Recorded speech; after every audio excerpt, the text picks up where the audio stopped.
80 years of creating value from innovation to help develop a bright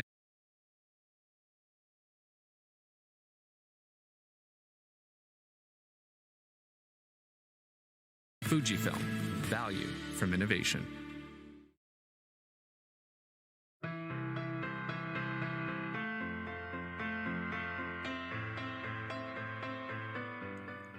Hi everybody, my name is Dennis Bowman and welcome to Art of Digital Radiography. Just a real quick intro on myself. I have been lucky enough to retire 3 years ago, but before that I have been a radiographer for 40 years. And I worked at a few different hospitals, always in California. And the last one I worked at was a community hospital of the Monterey Peninsula, which we called CHOMP. So if you hear me talking about CHOMP, that's what I'm talking about. I was lucky enough to be the clinical instructor for the students there for over 20 years. So that was pretty much the highlight of my job, was being to be their teacher. In the last 15 years or so, I've created a couple of little X-ray businesses. One is Fluoro Rad Pro, and the other one's Digital Radiography Solutions. And I also am a speaker for a company called MTMI, where I've gone all around the States and Canada, and I've been lucky enough to actually even speak in other countries and things like that, not for MTMI, but just lucky enough to be able to do such a thing. So this talk today is just a little 45-minute one, but it's really just a setup that we wanted you to just kind of know about me and know about this kind of information. And really what Fuji's putting on is the a 400-minute talk. So it's an all-day event that's going to be happening probably in about a month or so. So this is the sort of just the setup, and it's just little pieces of that 400-minute talk. So with that, let's get going.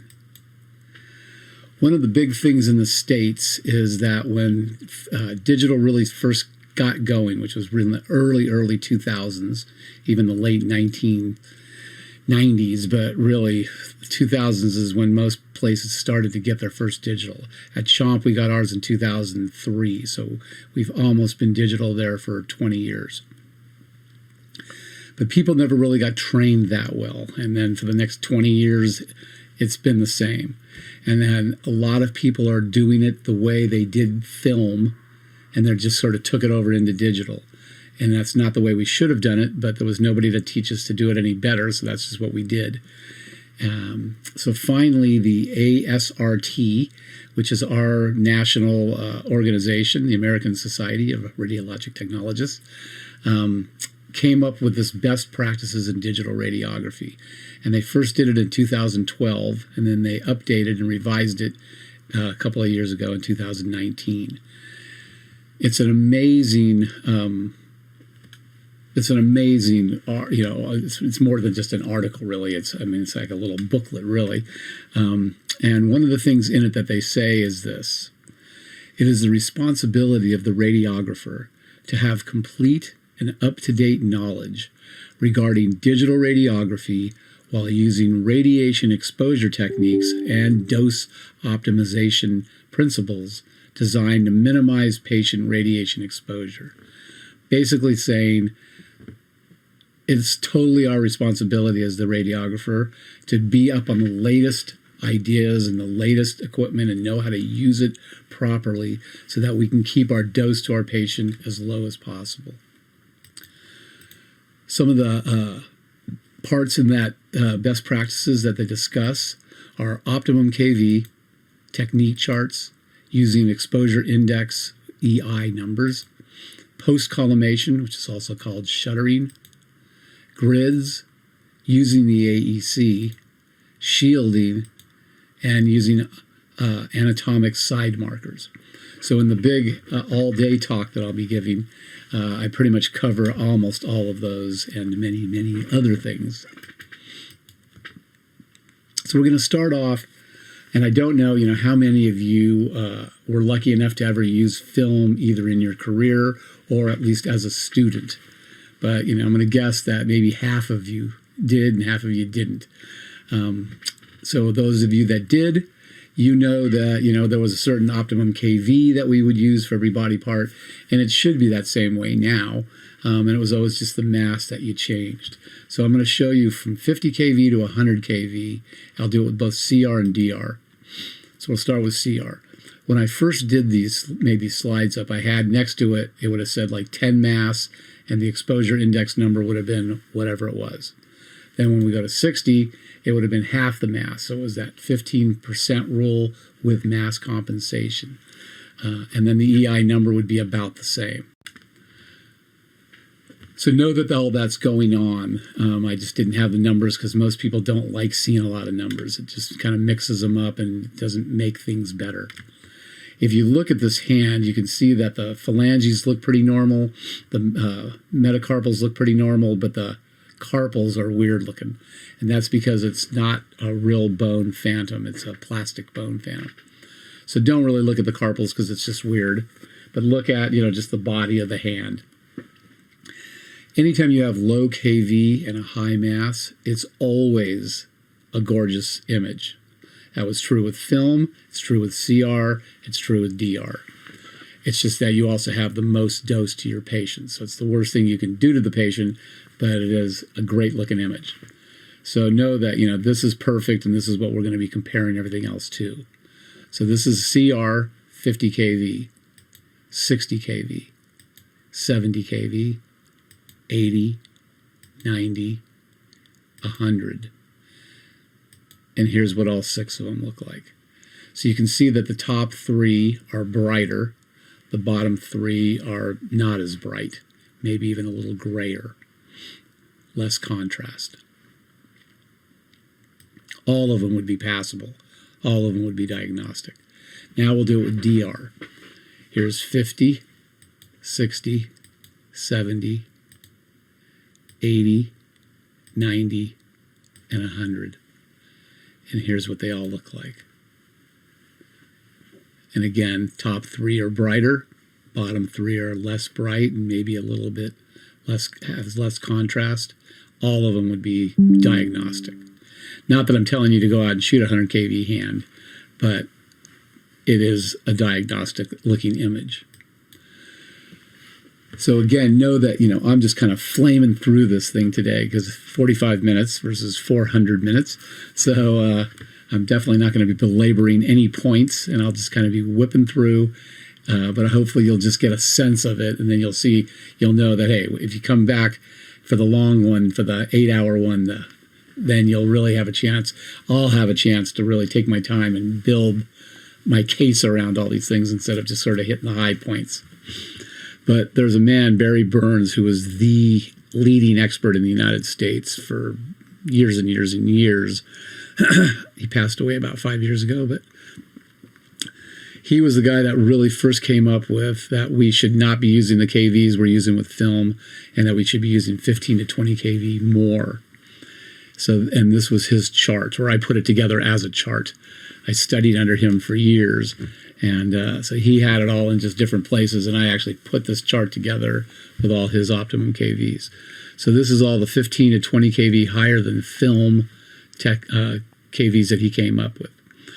The chest in a bucky or grid already was high. It was already at 120-ish, so it just stayed there. The non-grid chest now is 85 to 95, and if you have a DR detector, a wireless DR detector, they default to 105.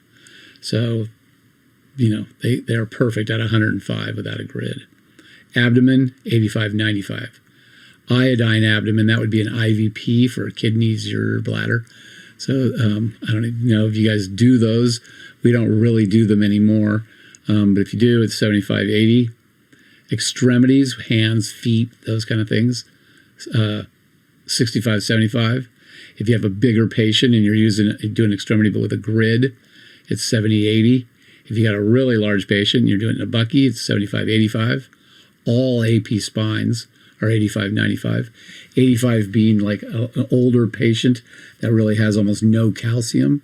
Anybody else that's healthy and stronger would be at least 90 to 95.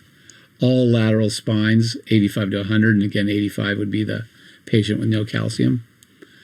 Ribs, upper and lower, 80 to 90. Skulls, 80 to 90. BEs already had a high KV, so we just sort of stay right there with it, 110, 120. But BE, with an air contrast BE, is now 100 to 110. We don't do that much pediatric work, so I don't have that many techniques. But I know that, the extremity work that we did, 50 to 65, and the pediatric chess, which should, of course, be a non-grid, is 70 to 85. So in 85, like we would do a 1-year-old in a little pigastat up against the, detector, and we would use 85 kV. And as you can see up here, that's the low kV that we would use on an adult. So that is a noticeably high kV for a pediatric patient. So these are charts that I came up with, and they're universal charts. So they will work with whatever vendor you have. These will work. I have a whole set of them for CR. I have a whole set of them for DR. Mostly today, I'm just talking about DR because that's sort of where the whole world's going. When the big talk, I definitely have more CR and DR. There is one little CR thing we'll be talking about a little later, though. So all these techniques are for both a male or a female. And as you can see up here, it's the 100% more mass chart. And I'll explain that coming up soon of what that means. There's three sizes of patients. There's a small, medium, large. Not that you can tell how small I am, but I am dead. I'm 140 pounds, so I am exactly right in the middle of the smalls. And sorry if you don't use pounds, but that's kind of what we use. So everything I have is in pounds. And so the next one up is a medium, and that's 160 to 200 pounds. Large is 200 to 240. So my abdomen, an AP abdomen with a grid at 40 inches, would be 85 kV at 13 mass. My AP ankle would be 70 kV at 2.4. My lateral C-spine gridded at 72 would be 85 at 11. My PA hand would be 66 at 1. My cross table hip would be 90 kV at 40 mass. So if you look this whole thing down, you'll see that there's about 30, maybe a little over 30 different projections here. And then here's page 2, and there's another 30. So between those two pages, you pretty much cover the whole body. Or if you don't, you're at something close enough that you'd be able to figure out whatever it was that isn't on there. These are the least mass charts. And a least mass, so there's 4 sets of charts, as you'll see coming up in the next couple slides, that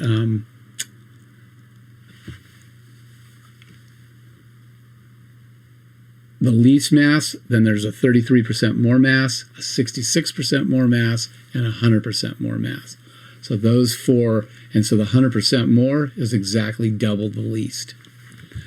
Or the least is exactly half of the double of the 100% more. So now, where the other one was 13, this is 6.5. Where the other one was 2.4, it's 1.2. My lateral C-spine in the grid is now 5.5 mass. My PA hand is now a half a mass. The cross-table lateral hip is now 20 mass. So all the KVs are the same, but all the masses are half. And that's just how that technique chart plays out. So don't know if you know this book. In America, it is one of the it's the most famous of all the positioning books there is. It's been around since I think the 50s. It's like 60 something years going now or something like that, and maybe 70 years going now, I guess, if it was in the 50s. So this man here, Bruce Long, became, on this 13th edition, he became the first author of Merrill's. And so when that happened, he hired me because he wanted to create these digital technique charts. And he is a program director, so he has a huge program with a ton of students at a ton of different hospitals in his area. And so he had been using the technique charts, those universal charts, for years with all the students. And so he knew they worked, and he knew that he wanted them in Merrill's. So we worked on it for about a half a year and came up with like 250 techniques. Half of them were CR, half of them were DR, And we also put in an entrance dose, which is the ESE, for every one of those parts that had a technique also. So they've now been in Merrill's for years and years. They now have their next editions already out. So these techniques have now been in Merrill's since, basically end of 2013 or start of 2014, I guess, is when it really happened. So, 7 years ago now. So what's the difference in these technique charts? We have the least mass chart. So that least mass chart is going to be exactly what it says. It's going to have the least mass of any other chart. On the other hand, it's also going to have the most chance of being a noisy image. And noise is what basically everybody worries about. If you go up to most texts and say, are you more worried about having a little bit too much mass and giving a little bit too much dose to your patient, or having an image that's got noise that whoever reads your images might not accept it because it's too noisy? 99 out of 100 people are going to tell you that's what they're worried about. So, and we'll talk, I have a huge part of my long talk is about that. So this is a little bit of a scary chart to use because it's definitely got the most chance of a noisy image. The next one up is the 33% more mass chart, and it's exactly what it sounds like. It's got 33% more mass, it's 33% more dose to your patient, but it's got less chance of noise. Next chart, 66% more mass. This is 66% more dose, but even less chance of noise. And then you have the 100% more mass chart, which again is double the least mass chart. So how do you use these charts? Now here again, I know that I'm not having much time to talk, not talk you into it, but try to make my point that this is something that you would love to use. When I have all day long to tell you about these things, then I have way more time to really make my case. But at some point, I'm going to hope that you're going to try it out. So how do you use these charts? Well, the way you do it is you start with that 100% more mass chart because it's got the least chance of noise. You have to look at the EI number, and we'll get into that in a few minutes. And on the big talk, again, there's a way bigger part of it than there is today. But you have to use that EI number because there's no other way to really critique an image.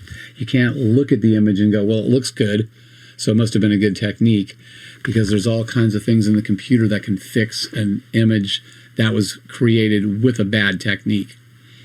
So the EI number is what you're using. Now that EI, and all vendors give you a range that they say if you're in that range, then it's a good image. And it was a good technique. So if you're in that range, but you're at the part of the range that shows you that you used more than you needed to use, and you could have used less and still been in the range, that's when you want to drop. So you shoot for, let's say, a week, and you look at all those EI numbers, and you go, yep, really, I could drop down a step in mass and still be in that range. Then you go to the 66% more mass chart. And you do it for another week, and you look, and you go, man, I think I could still go down. Okay, well, then you go to the 33% more mass chart. And if you still can go down, then you get down to that least mass chart. So this is a chart that, and all my charts, I'm not sure how they're going to do it with you guys, and as far as giving you these charts, if there's a way that you can just download it off their site. But at the end of the big talk, I'll go over my those. I told you I had a couple businesses, and so one of them, they both go to the same website where you can just get to it and click on it. So there's like 30, 40, like 45 charts in there. And they're all free. You just click on it. It's a PDF, and you can just print them up or download them if you want to put them in your phone or however it is that you carry around this information. But this is showing you all the different charts that I have. So there's 4 DRs that are the 4 DR cesium DR, which is the good DR. It's way more expensive, but it also uses less mass, and it really has a better quality image. The gadolinium is sort of the cheap version of a DR, And it's nothing about it is good. It takes more mass. It doesn't have as sharp of an image, and so it's more dose to your patient, but it is way cheaper. So better for the bosses, but not better for you or your patients, or really your patients, because you're the one that's radiating them more, so you kind of got stuck with it. And then there's 4 CRs. These speeds aren't exactly perfect. I put them in there just because a lot of people wanted to have a speed to figure it out, because they came from film and they were used to that way of thinking. But they don't always work perfectly because there isn't really such a thing anymore. But the masses are perfect of how they play out. And again, I just made up a mass. I just started it and said, okay, I'll start here at 10. So you can see it's the lowest mass, which means it's the best dose. So of all the charts, the least mass DR cesium chart is the best chart I have as far as saving radiation to your patient. And then if you just go up 33% more, which is a third more, you're at 13.3 mass. And you go up another third more, and you're at 66%, you're at 16.6. And then you go to 100% more, and now you've just doubled 10, and you're at 20. And then there's just one gadolinium. We had a couple of rooms that were gadolinium at Chomp, so I made the chart for there, but I just made the one chart, and then I realized that it was just a fluke, that it was the same as the least mass chart for the CR. So at that point, I didn't really need to make, these other ones, because we could just use the CR charts in our gadolinium room because they were the same techniques. So again, total fluke that happened that way, but it did happen that way. So then you just start here at, the CR, starting at 15, you go up a third more, you're at 20, you go up another third more, you're at 25, you double it, and you've doubled 15 to 30. So like I said, you should start at the 100% more mass. Now, if you're a DR room and you look at those techniques and you're still too afraid to use them, then what I would suggest is finding something more than 20. And you go, well, that's not going to do it, and that's not going to do it, and that's not going to do it, but that one would, and that one would. So you could use one of those 2 charts instead. And then you're going to see, yes, you can go down, and then you'll go down. Let's say you started at that one. Now you go to that one, and you go, okay, I still could go down. Now you're at the one that, you would have started at had it not scared you anyway. And then you can see, can I even go lower? Yeah, I think I can. Okay, and then you get there and you go, now we're at the bottom of that range. So I really can't go any lower. Okay, whatever. Even if you don't ever get past this one here, it's fantastic. If you haven't been using such a high KV and low mass before, you're still saving a lot of dose. There are 2 more sets of charts that I have, and these are because, as the other chart, we stopped at 240 pounds, which nowadays, is not that big of a person. There's people that are a whole lot bigger. There's lots of people that are a whole lot bigger. So for years, people have been asking me to make charts that have larger patients on them. I didn't know how to do it. And then I finally learned how to actually do the mathematics of how you do it and the calculations that are needed to be done to go up. And that, once I learned that, then I can make these charts up. So these charts only are 1-pagers instead of 2, because there aren't as many. There's no the pediatric. That other one had some pediatric stuff, and it had lots of screen things. And this one doesn't have nearly as many of them. And even when it does, like an ankle, I just put an AP and I didn't put the lateral because I wanted it to all fit on 1 page. So now, this first chart is an extra large, which is 240 to 280 pound patient, and then double X, which is an obese patient at 280 to 330, a 3X, which is 330 to 380, and a 4X, which is a morbidly obese patient, which is 380 to 440 pounds. So how much dose do you save? This is the whole reason that you want to go up in your KV and down in your mass, is that you want to save your patient radiation. So I have 2 of these charts. I have one set up at 72 inches and one for 40. They're pretty similar. In my big talk, I really plug a lot about using as much SID as you can. So that's why I picked the 72 over the 40, but doesn't really matter. So here's how this chart works. We're going to say that in the film days, for whatever body part it was, you use 70 kV at 20 mass, and your ESE, which is your entrance dose, was 33.0 MR, millirankin, and you didn't save any dose because that's where we're starting.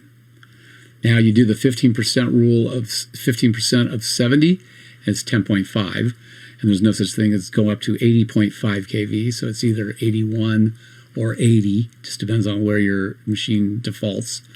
And so our room defaulted to 81, so it went to 81, and then you compensate by cutting your mass in half. So that's the 15% rule with mass compensation.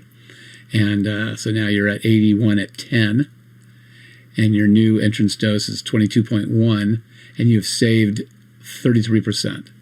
So by doing that, you've cut your dose, a third of your dose out to your patient by just doing that. But again, if you remember, Barry said you could go up 15 to 20 kV. So we're only at 81. So now we go up to 85, we can drop to 8, and now we've saved 41% of the dose. But again, he said you could go all the way up to 20 kV. So we could really be at 90 at 6.3. So there we're saving, 48.5. So you've almost saved half. Now at Chomp, our radiologist said we're allowed to use those least mass charts, and they wanted us to. And it did have a little bit of model, and they actually called it diagnostic, or acceptable model would be how they would actually read it out. So instead of 10 mass, we were using 5. Instead of 8, we're using 4. So we were in the 66 or 70 or 74% zone. So basically, we've cut the dose 2/3.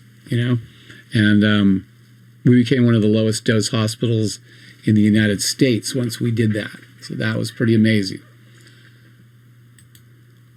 So how do you critique an image? So this was one of the biggest quandaries to me, because this is where I really counted myself as, in the film world, that was one of the things that I was truly an expert at, was critiquing an image. Not reading an image, not what the radiologist did as far as, pathology or anatomy or any of that stuff. But, hey, is this a good image? Yes or no? Why is it good? Why is it not good? What do you got to do to fix it? That I was very expert at. And then we went digital, and I became very not expert at it for years. Just, lost. Like, how do you do this? So we were still just doing it like it was film. If it looked good, it was good. If it didn't look good, it wasn't good. But I kind of knew that wasn't the way to do it, but we didn't know any other way because we weren't using the exposure numbers. We didn't believe that they worked correctly.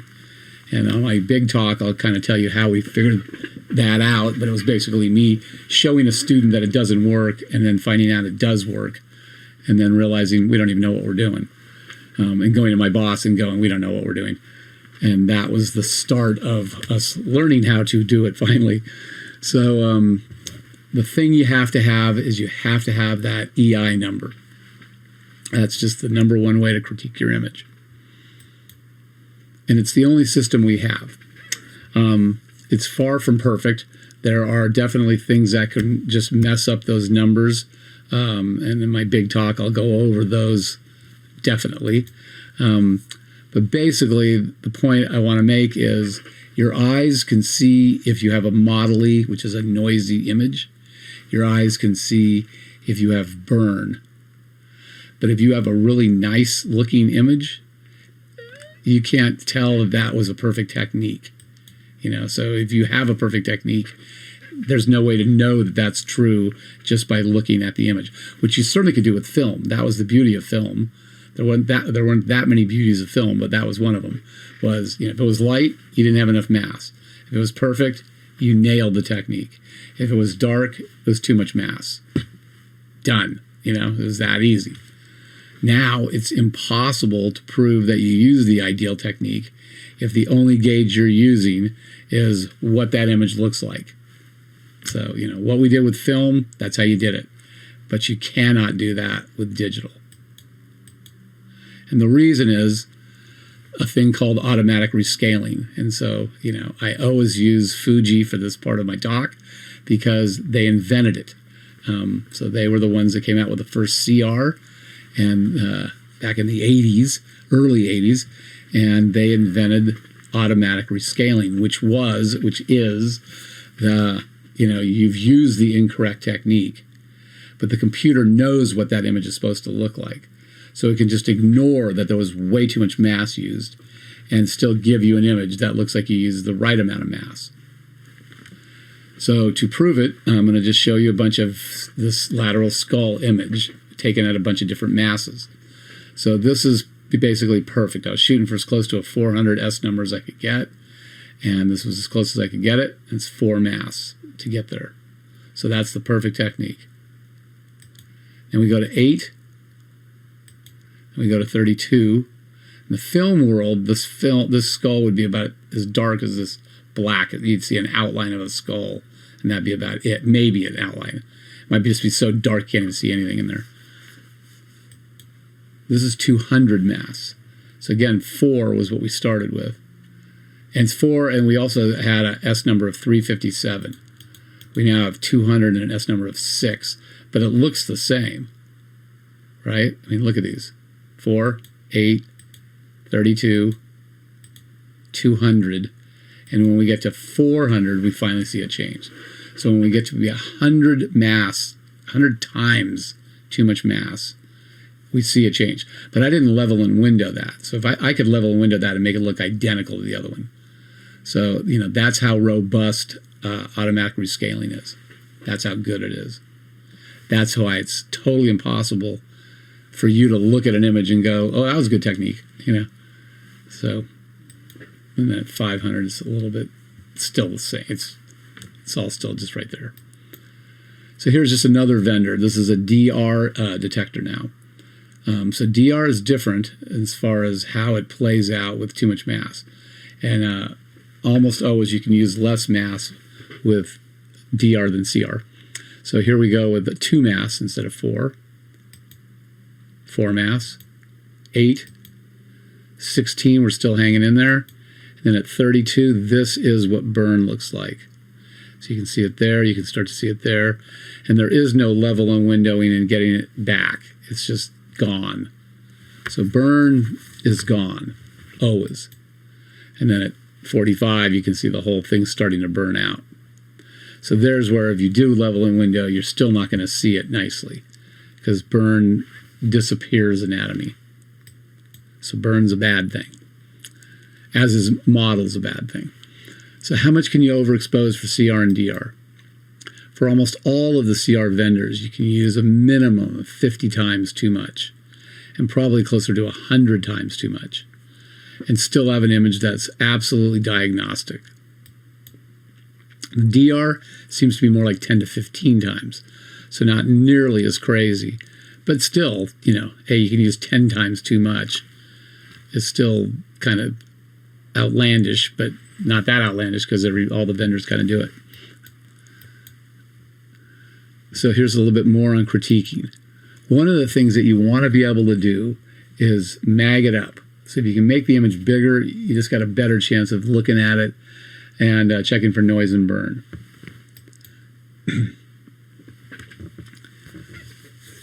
I don't know what the numbers are. It used to be like 1 in 3, but lately it's been more like 50%. So I'm not sure that's changing or I've just kind of lucked out with people that can do it. But it's usually between 1/3 and 1/2 of the places, the techs, that you're in your room. You've made your exposures, the images have come up on your monitor, and you look at them and you go, they're good, but they're not great. But if I level and windowed, I can make it look great. And that you're allowed to level and window and send them to PACS. So it's usually between 1/3 and 1/2 of the places allow their radiographers to do that. And at least 1/2 to 2/3 don't allow you to do it. And there's all kinds of reasons for it. I'm not going to get into it here. I don't even get into it in my big talk anymore. I used to, but most people were bored and didn't really care of why. So, but just they know, hey, I can or I can't. So if you can, that's great. If you can't, then you have to wait until you get it into your, PACS system. And once it's in PACS, then anybody is allowed to level and window, because at that point, there's nothing like, they're not going to see anything different. You can just hit the reset button and it goes right back to normal. But the goal is that you should be able to level in window and make it look great, or totally passable. If you can make it look totally passable, they can. If you can't make it look passable, then you don't know if they can. And it doesn't matter that they have a way better monitor. Sometimes a way better monitor just doesn't help whatever the problem was that you had.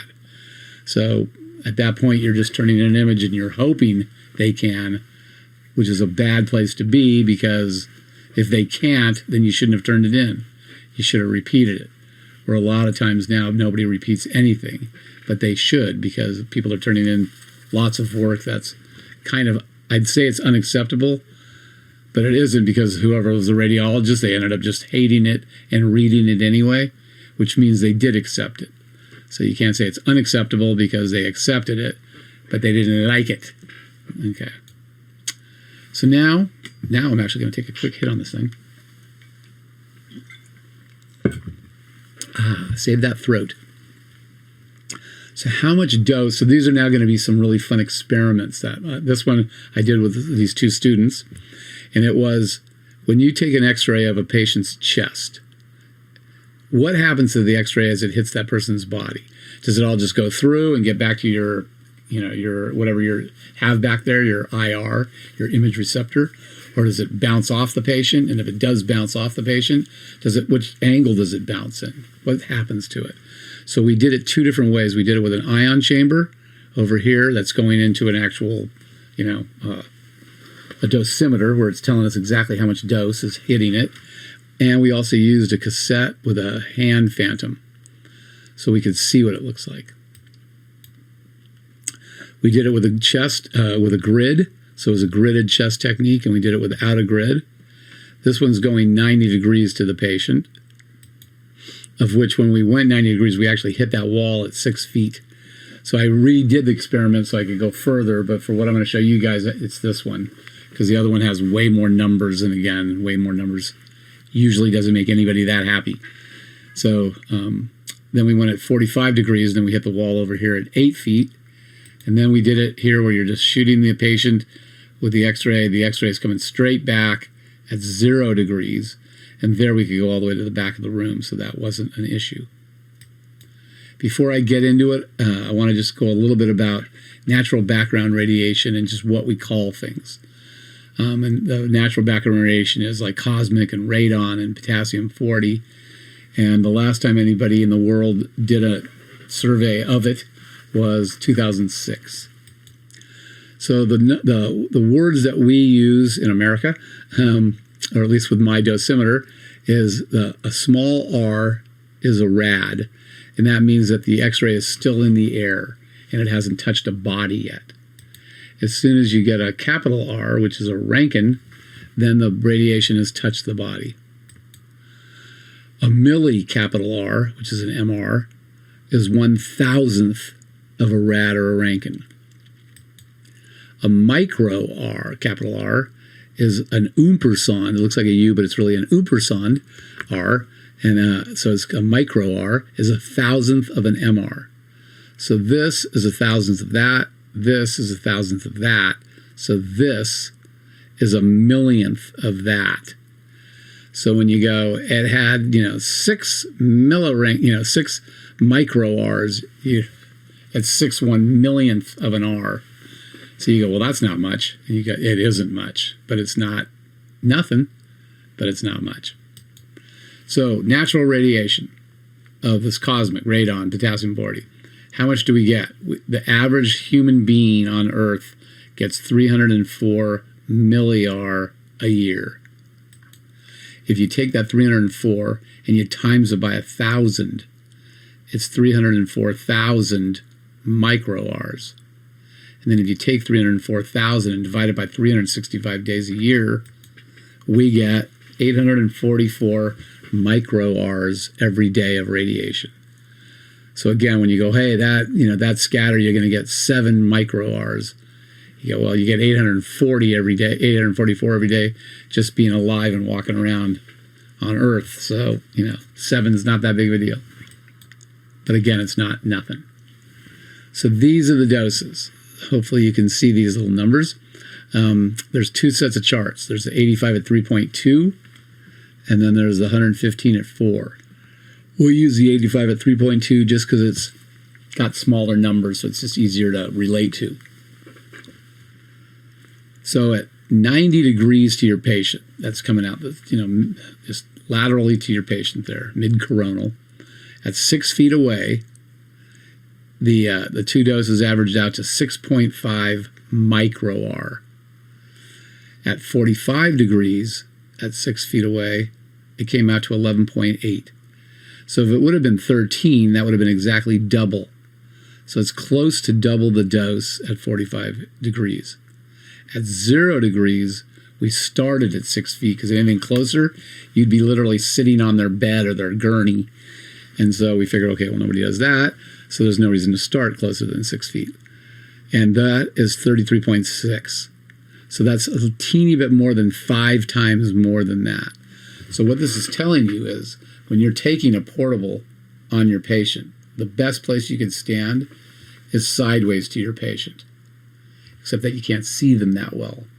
But it's still safety-wise for you, it's the best place you can be. At 45 degrees to your patient, it's going to be almost double the dose than if you would have stood sideways. And at 0 degrees, which is right in front of the patient, which is where most people stand, that is getting 5 times more scatter than if you were standing at 90 degrees. That's how that plays out. So this is when I redid it. We moved things over to this side of the room. So this is 12 feet away. So I'd say that most radiographers and students don't stand 12 feet away. And in California, most of them don't wear a lead apron either, because they just figure, I'm like, 8 feet, 10 feet away. There just can't really be any scatter this far away from everything. But I'm, sad to tell you that there is scatter. So here we are at 12 feet away at 45 degrees. That's how much radiation is hitting your body. Here's the 85 at 3.2. Here's 117 at 4. Now we read this with the reader at 1200 speed. So with our reader, they actually had speeds in there, and you could crank that thing up to where it was like, again, 1200. That was unheard of in the film days, and that's actually more sensitive than my $10,000 dosimeter, as far as reading goes. So then here we are at 0 degrees, and we know that 0's got the worst scatter, but here we are at 12 feet away. That's how much radiation is hitting you at 12 feet away. So you look at this one, you go, man, you could read there's a carpal fracture in there, you'd read it, and that's just off a scatter. That's only at 17 micro-Rs, This one over here is 6 micro-Rs. So there is some dose hitting you, but it's not a lot of dose. Is it bad for you? Don't know, maybe not at all. So this is how I teach all the students how to stand. This is where the lead would hang. I just take that lead, I don't even take it off there. I just open it up, stick my body up against it. So I'm buried in my lead shield right behind that tower. Stick your head out, take a big breath in, hold your breath, come back to where that guy is right there, make your exposure, come back out, you can breathe. And during that split second that there's actually x-rays happening, the worst that's going to happen is your elbows get, some scatter on them. This is a whole section that I have in the large talk, it's close to an hour long, of all these things that have to do with fluoroscopy. So I just picked one of them just to show you what that section will be like. It's called Cross-Table Lateral Hip, Location of the Least Amount of Scatter. So I always thought, we were able to actually take a video crew into the operating room with all of our C-arms and our phantoms and the dosimeter and do all these experiments and demonstrations. We made this entire course on fluoroscopy. And I then took the videos and did screen captures all the way through them, and so that we wouldn't have to just sit there and watch a bunch of video that I shot, and that I would be able to just explain the videos. So in my mind, again, been a tech for 40 years, and this only learned this a couple of years ago when we started doing this for the course.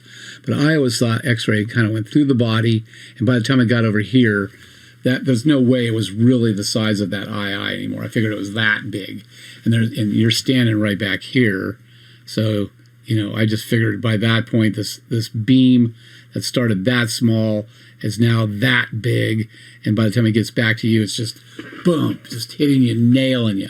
So every time they said X-ray, we're just getting nailed back there, which is why you wanted to wear lead and a thyroid shield and lead glasses, because we're getting nailed. But it turns out to be I was wrong. So here's what we're going to do. We're going to send this little ion chamber around where a person would be standing. So we stood 18. We put it 18 inches away from from the patient. So this is at 60 degrees towards the feet at 18 inches. There are 2 exposures being made. So with a C-arm, all C-arms have a thing called something like a spot exposure or whatever it is that vendor wants to call it. But it's basically you can just hold your finger down, make your exposure, and it doesn't matter that you're still holding it down, the exposure's done.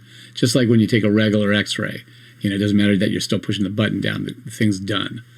So that all C-arms can make an exposure like that. It's called, on this C-arm, it's called a spot exposure. On the other hand, when you're actually doing it as a tech, you don't use that most of the time. You just do it with your hand, and how fast can you get on it, push the button down, make the exposure, get the image up, and get off that button so that you're not continuing to radiate people. I call that a split-second exposure, an SSE. So that shows you how much dose is really going on in that case. This is something that we could use for experiments because they're all going to be identical exposures. Or this one, you can't say, I pushed it down exactly the same amount of time 50 times in a row. That's impossible. So no one can do it. So you can't use those exposures if you're doing experiments. So we're just going to talk about the spots. So 17.7 umpersond R, so that micro R. Now we're at 90 degrees. And all these numbers are going to come up later, so you don't have to remember any of them right now. And it was 15.6 micro R. And now we're at 60 degrees towards the head, and it's 12.8. And now we're at 45 degrees towards the head, and it's 11.9, again, micro Rs. Now we go to the surgeon side, and we're at 60 degrees towards the head, and it's 0.969 milli-R. So just a super fantastic amount more X-ray going on over there. And now we're at 90 degrees, and it's 0.881. And we're at 60 degrees towards the feet, and it's 0.628, and 45 to the feet, 0.468. So the reason that it's so much more is because it's bouncing off the patient and coming back where it came from. Now it's bouncing that way, so that's why it's less. But if we go back, that first one, that was the most, right? Because that was the closest to bounce back where it came from. So it's just like on that AP chest where we saw that's what X-ray does. That's what X-ray does. That's why their side's horrible and our side is not horrible, because there's not that much X-ray getting through the patient. And I have a spectacular one I show in the other talk that you'll be seeing next month that shows exactly that, how much X-ray actually gets through the body. And it's crazy how little it is. So then we put it up by the anesthesiologist. So here it is on the right side of the head at 8, and it showed a little bit, a 4.9 umpersond R, and then on the other side it was 0. So here's how they all played out. We had to move everything to umpersond R, the micro Rs. So at 45 degrees towards the head, the surgeon's side gets 39 times more than the radiographer's side. At 60 degrees, it's 49 times more. At 90 degrees, it's 56 times more. And at 60 degrees towards the foot, it's 54. So we're looking at, 39 to 56 times more dose on their side. So their side's horrible. Our side is awesome. And that was at 18 inches, we're back here at 50 inches. So the amount of dose we're getting is so tiny that it barely matters, and they're just getting pummeled over there. So it's something to totally be aware of and know that the faster you can get that SSE, how fast can you make an exposure, get them a good image, and get off that button. That is how you're saving everybody in that room as much radiation as you can. So thank you very much.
Thank you very much, Dennis, for your very, very comprehensive talk. And now it's time for the question and answer. I just wonder if the audience from Facebook Live has any question. Please feel free to post on the chat box. It will be either on the right-hand side or it will be underneath the screen, depending on the platform that you are watching from. I got one. Hi, Dennis. Welcome to the program. Hi, Napapong. Thanks. All right. I got one question for you from the audience. The question is, do you use a phantom when you optimize and building your technique, or do you track your patients over time with different techniques? That was the question. Yeah, anything that we did that we actually got doses, it was always done with a phantom.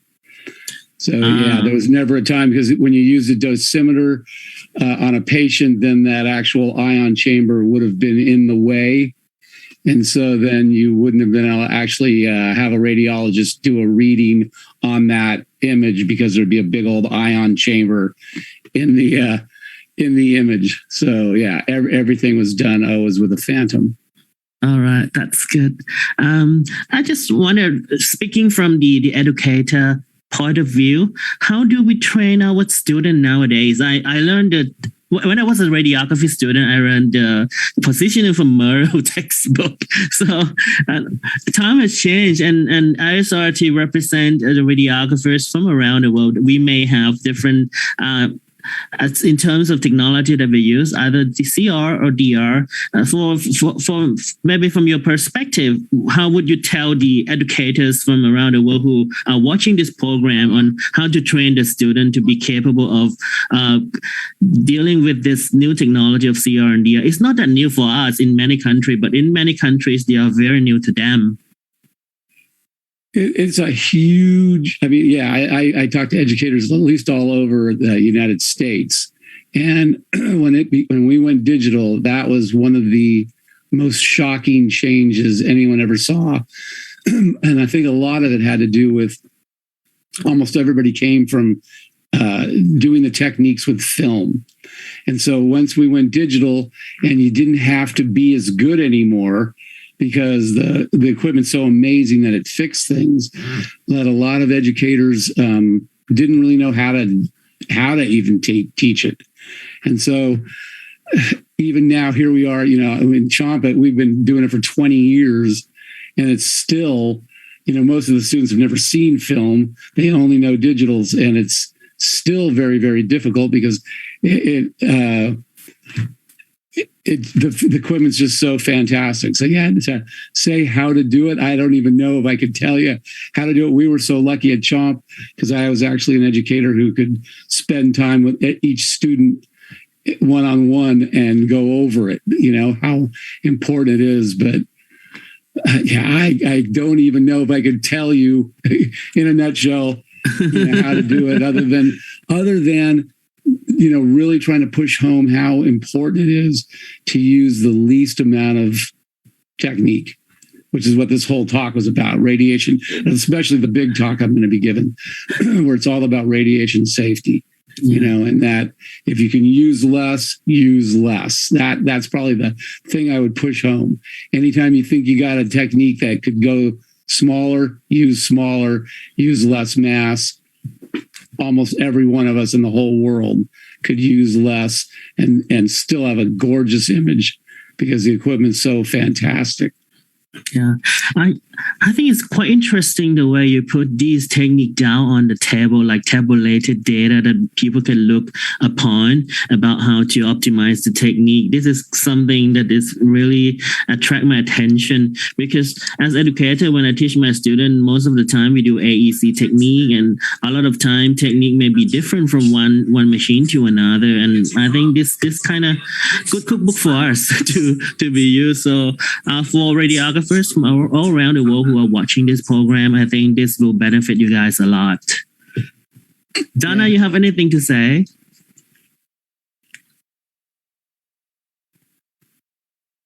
We have our president of ISRRT here, Donna Newman. Thank you.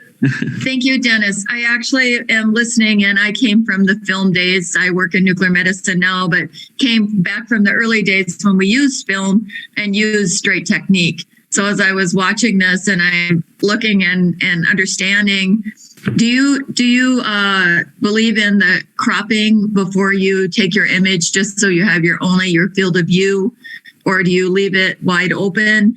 For new radiographers that are out there, what would you recommend best practice for as they're going out in their first new jobs? That it seems like the computer can do everything, but we're still taught safety and lowest dose. So what do you recommend for our new students just coming out in the field? Yeah, that's a great question. And my big talk, I have a whole section on cropping. So as a little prelim for the big talk, that is just such an important thing. So I'm really glad you asked that. That here in America, we have definitely made it the rule that you are not allowed to crop. Once you have shot your shot and you have whatever you have to turn that in. and to take away any anatomy is basically illegal, because whoever's your reader, whether it's a radiologist or cardiologist or whatever, that person is they are legally bound to read everything that you originally had. So if you then crop it, they're still responsible for it. But it's impossible for them to read it because you've disappeared it.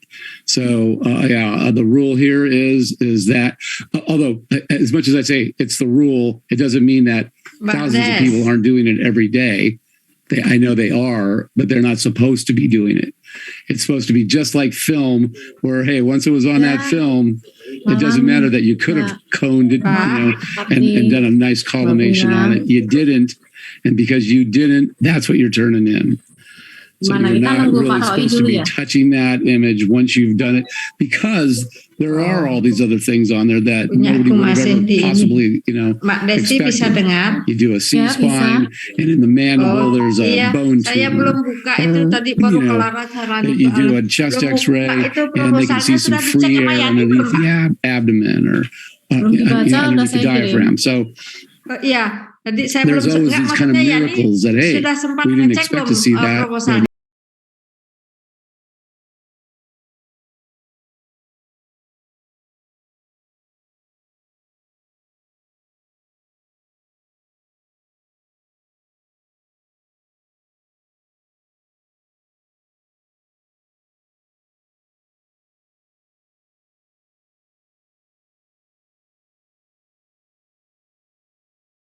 source countries, and many of them that are looking for guidance on education.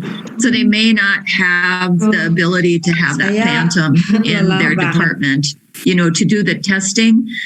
For those of us that are watching that are new, or maybe have CRDR in their area, can you use these charts from room to room, or do you have to create one for your own equipment in your room? Are you able to apply them since you have done that work for our radiographers around the world that don't have the ability to have a phantom in their department? Wow, another great question. Thanks. So, and in the big talk, when we do this, the kind of the all-day talk, I then get a chance to really go over these charts, where today's talk was really almost just like a little highlight reel of what the big talk's going to be. And so I really get to explain how my charts are set up, of which I have 4 different parts to each one. So there's like the least mass, 33% more mass, 66% more mass, and 100% more mass. So depending on your equipment, and it doesn't really almost even depend on equipment anymore. Almost everybody who's got any kind of in my talk, I call it a modern generator, but that means 1990 and above. So we're talking like the last 30 years. If you got something that's newer than 30 years, then you almost for sure have the kind of generator I'll be talking about. In which case there, it's going to be who's reading your images and how much model are they willing to see?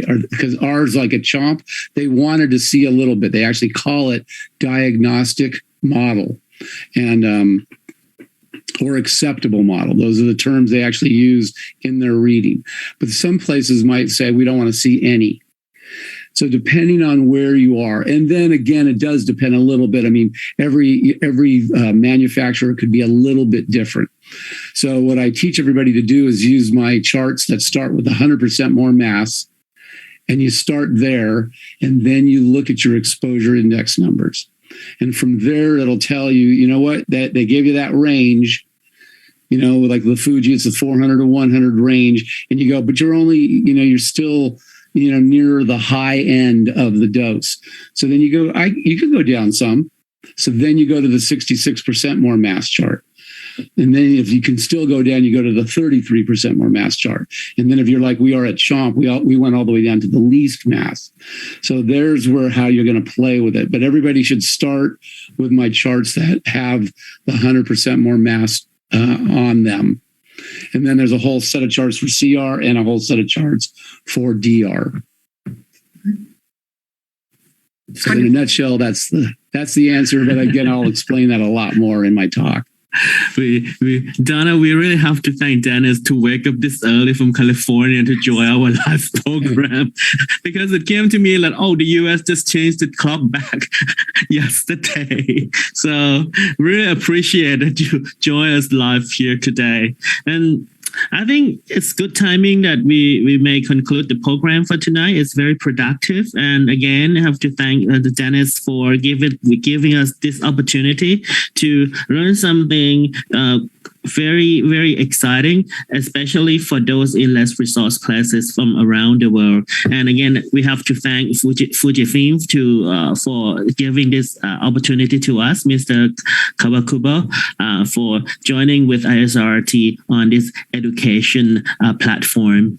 And before we end the program, I would like Donna Newman to say something before to close the program for today. Absolutely. I want to thank Fuji for this first partnership and academic learning, and how appropriate with World Radiography Day being tomorrow. And our theme, the role of the radiographer during the pandemic. It's so fitting that this topic was chosen for our program today, because our radiographers all over the world are using digital radiography every day to care for our COVID pandemic patients and all patients. And so it is just fitting to have education on how to reduce exposure, how to have best practice, and to get some tips on how to save ourselves as technologists to reduce our exposure and the staff around us. So thank you, Dennis, for joining us with your expertise. It was very, very valuable. And the exciting part is that it's recorded. So all of our members around the world, if you didn't have a chance to listen to the whole talk, it'll be up on our Facebook Live. Take time to watch it. And thank you again, Fuji, for partnering with us. And happy World Radiography Day a day early. And I would like to turn it over to Fuji to say a few closing words as well. Thank you. Yeah. Please welcome Mr. KAWAKUBO for the closing speech. Closing speech. Thank you very much for the great event. So I think it was very good for everybody. So anyway, we want to support this kind of the activities, because our responsibility is how to improve our society or the healthcare system in the countries, especially in this region. So we will never stop our contribution. Thank you very much. Thank you. And again, we will see you again tomorrow for our special edition of ISRRT Facebook Live to celebrate World Radiography Day.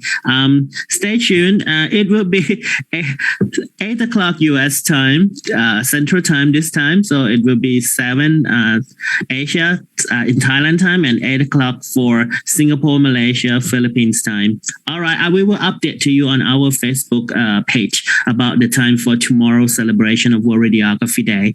And for today, have a nice day, everyone around the world. Thank you and goodbye. Thank you.